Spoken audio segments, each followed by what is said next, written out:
Nightmare Areola, and you're watching Mission Boxing Today on YouTube.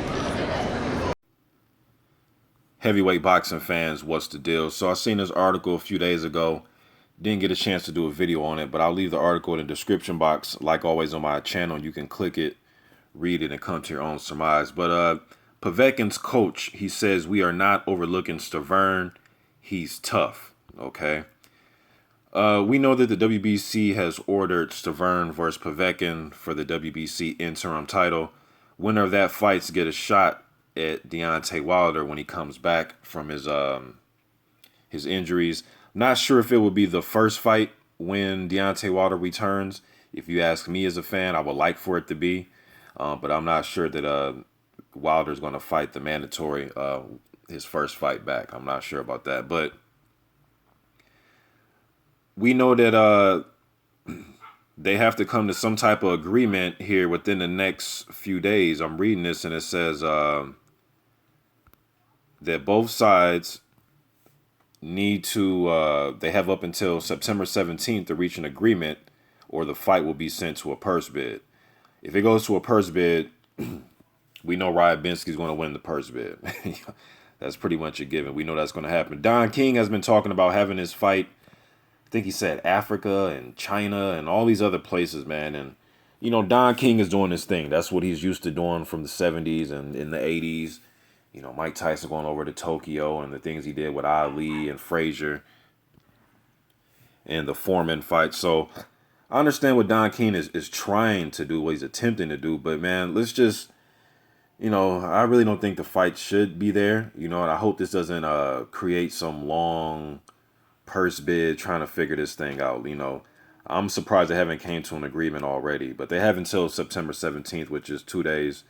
You know, Ryan Binsky said that he's open to have this fight in the U.S., you know, which is great. Have it at the Barclays. You can have it in Vegas.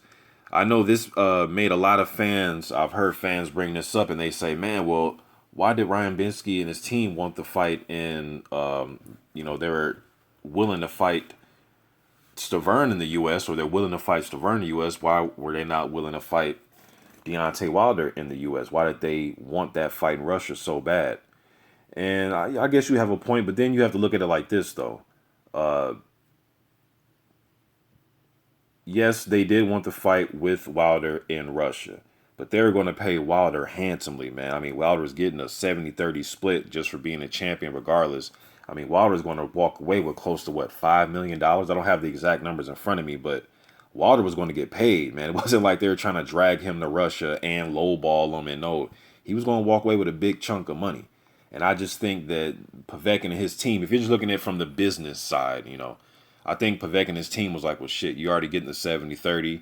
You're going to get paid handsomely. Your career high by far. Okay, we want an advantage on our side, so let's try to have the fight at home. You know, I just looked at it like that. But I think on these second go-around of negotiations, if Povetkin prevails over Stiverne, I think the fight may be here in the U.S., you know, but I know Ryan Binsky, he's pretty much probably going to win that purse bid too. He pretty much wins all the damn purse bids that I think of. But let me go ahead and read some quotes from Povetkin's trainer, what he had to say about Stiverne. He says, Stiverne is a very good fighter. Alexander also understands that this will be a difficult fight. There are no more simple fights to be at the top of the ratings. The boxers who are there put in the work to get there, and they deserve this position. So we cannot relax. We know Stiverne. He's a very serious fighter. We are seriously going to prepare for him, said KIRPA. Okay, and that was words from Povetkin's trainer, Ivan KIRPA. You know, and they can't afford to overlook Stiverne. You know, they really can't. I think this fight, I think it's a even fight as far as what they bring to the table, as far as a stylistic matchup. I think it's even, but I just think Povetkin has more in the tank at this point of his career. Stiverne, man, I don't care what nobody says. He got a lot took out of him from that Deontay Wilder fight. Yes, he didn't get knocked out in the third round, but he went 12 rounds of getting hit with some flush. I'm talking about some flush right hands, man, that could have put a lot of people out the way he was getting hit with them. I mean, he was getting hit clean, starch hit clean with them right hands, left hooks. You know what I mean? I think that fight took a lot out of him. I seen a few rounds from that Rossi fight. I've been trying to find the link, man, but I did post the link that one of my subscribers, I forgot who exactly sent it to me. I want to say BC.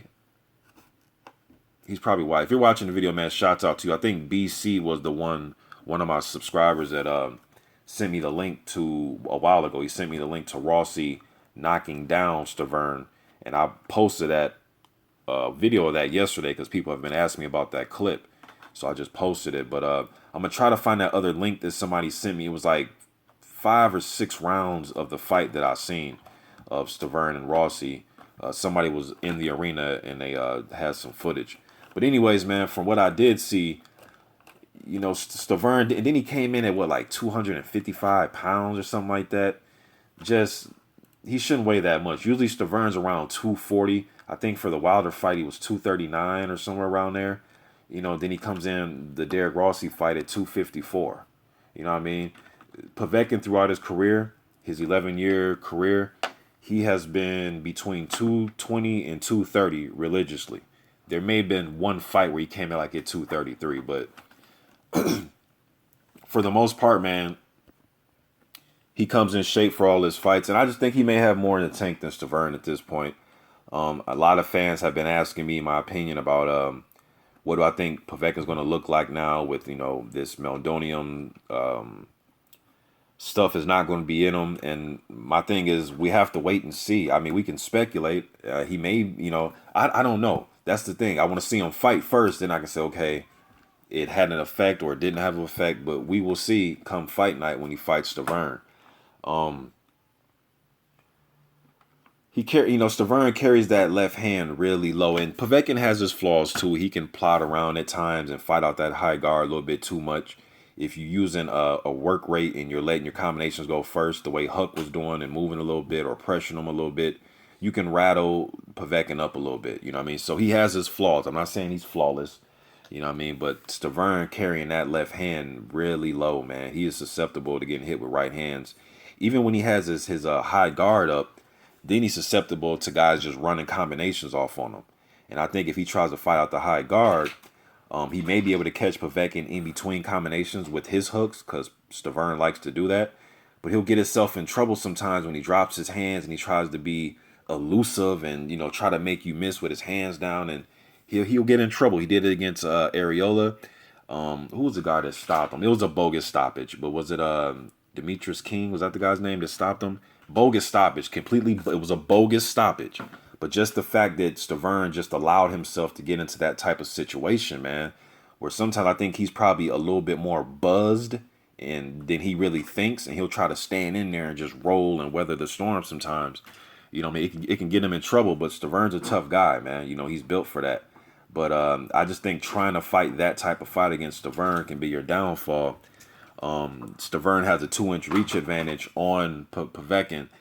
So maybe he'll fight off his back foot. I think he can win some rounds. Now, I'm not saying the guy that can't win any rounds against Povetkin. I definitely think he can win some rounds. I definitely think he will try to use the back foot, try to jab, or he'll go right to high guard. So I'm curious to see what type of fight he's going to fight against Povetkin. Povetkin has shown that he can set up shots from the outside, use his jab a little bit, try to pick you off. He did it with Wak. I've seen him do it with Chambers, with different guys. You know, he'll try to box you a little bit. But for the most part, Povetkin wants to get close. He's a mid-range fighter when he's at his best. Stiverne, in my opinion, when he's at his best, is a mid-range fighter. So I think this is going to be an explosive fight. You know, but I'm going to still roll with Povetkin. I don't think it's going to be easy. I don't think it's, you know, if Stiverne does win, I'm not going to be shocked. It's not going to be a huge shocker. You know, I mean, it's the heavyweight division. It's the big boys. But I'm going to go with Povetkin in this fight. Just think he is the more technically sound of the two. I think he has a little bit more left in the tank, even though both guys are around the same age. You know what I mean? But I think that Wilder fight took a lot out of Stiverne. That's just my opinion, man. And I want to see what kind of condition Stiverne comes into this next fight.